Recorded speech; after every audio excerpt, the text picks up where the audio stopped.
Portez, ouf, au centre, portez, armé, immobile.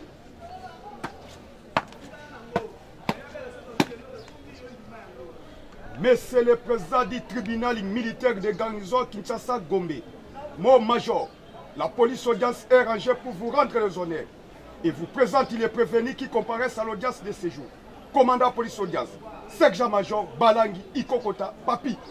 L'audience de séjour est déclarée ouverte, armes au pied repos.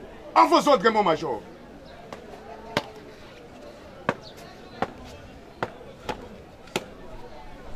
Armes, pied. Merci, veuillez vous asseoir. L'auditeur militaire près le tribunal militaire de garnison de Kinshasa Gombe, réuni en audience foraine à la prison centrale de Makala, poursuit le prévenu Majewski Marius au sujet polonais pour tentative de sabotage de position de FARDC en complicité avec le Mobundo. Le fait remonte au 16 février 2024. Selon l'organe poursuivant, les prévenus auraient tenté de détruire les installations de forces armées de la République démocratique du Congo, FARDC en sigle. Il aurait porté atteinte aux intérêts fondamentaux de la nation congolaise. Le ministère public affirme que le prévenu aurait pris de photos des sites sensibles et stratégiques constituant le passage obligé des avions en provenance et en destination de l'aéroport de Njili, en surveillant secrètement les activités de militaires avec la malice Mobundo.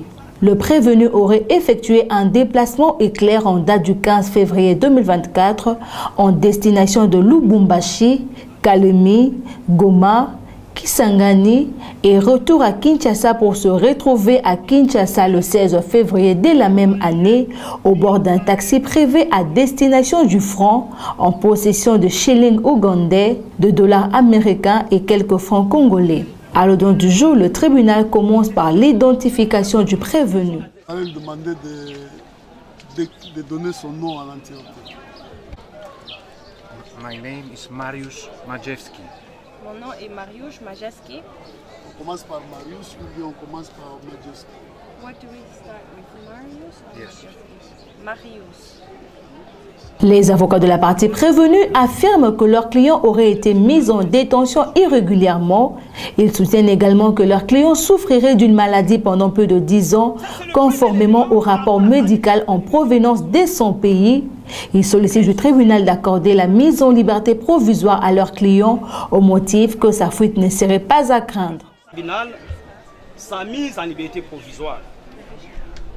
Parce que le prévenu que vous voyez, monsieur le président, il est malade et son état de santé s'aggrave nuit et jour. Et surtout que cette maladie n'a pas commencé aujourd'hui, monsieur le président.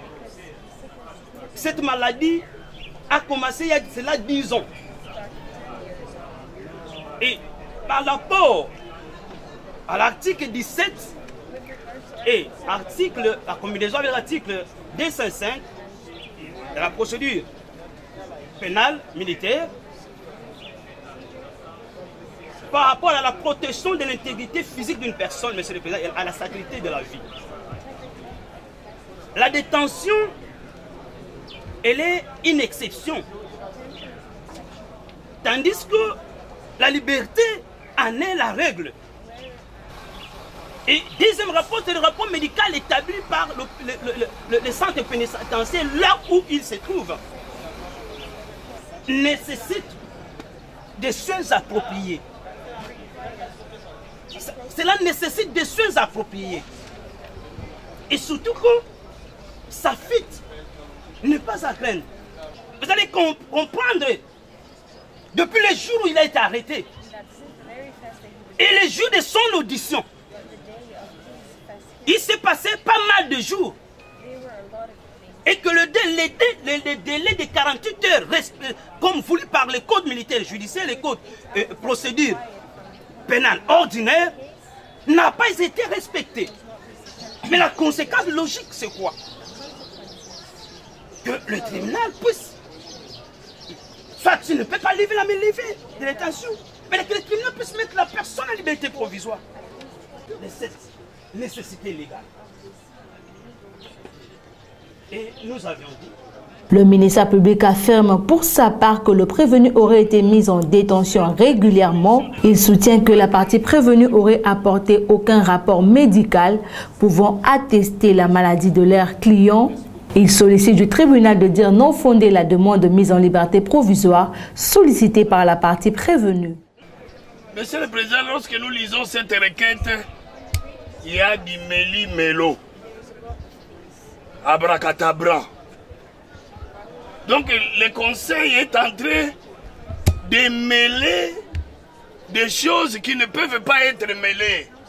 Il n'y a pas une détention irrégulière telle que vantée de l'autre côté. Non, elle n'existe pas. Étant dans les délais notifiés de sa décision de l'envoi, nous vous avons transmis les dossiers en état de détention préventive. Oui, nous l'avons maintenu dans cet état. Avec ou sans liberté provisoire, il n'avait pas été libéré provisoirement au jour où la juridiction de jugement est saisie. Et nous vous avons saisi, Monsieur le Président, il restera en cet état jusqu'au jugement. C'est la loi qui le dit. Il restera dans cet état jusqu'au jugement.